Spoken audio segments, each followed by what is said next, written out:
Friends, Kanigiri నుంచి విశాఖపట్నం వెళ్ళటానికి సాయంత్రం 4:15 ఏపీఎస్ఆర్టీసీకి చెందిన సూపర్ లగ్జరీ బస్సు ఉన్నది. ఈ బస్ కనిగిరిలో సాయంత్రం 4:15 బయలుదేరి విశాఖపట్నం వెళ్ళేసరికి మరుసటి రోజు ఉదయం 7 అవుతుంది. కనిగిరి నుంచి విశాఖపట్నం వెళ్ళటానికి టోటల్ జర్నీ 14:30 గంటలు.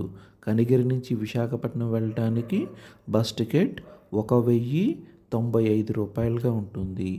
ఈ బస్ కనిగిరిలో సాయంత్రం 4:15 బయలుదేరి పొదిలి వెళ్ళేసరికి సాయంత్రం 5, చీమకుర్తి వెళ్ళేసరికి సాయంత్రం 5:45, ఒంగోలు వెళ్ళేసరికి సాయంత్రం 6:30, గుంటూరు వెళ్ళేసరికి రాత్రి 9, విజయవాడ వెళ్ళేసరికి రాత్రి 10, రాజమండ్రి వెళ్ళేసరికి రాత్రి 1:30, అన్నవరం వెళ్ళేసరికి తెల్లవారుజామున 3:30, ఓల్డ్ గాజువాక వెళ్ళేసరికి ఉదయం 6:15, విశాఖపట్నం వెళ్ళేసరికి ఉదయం 7 అవుతుంది.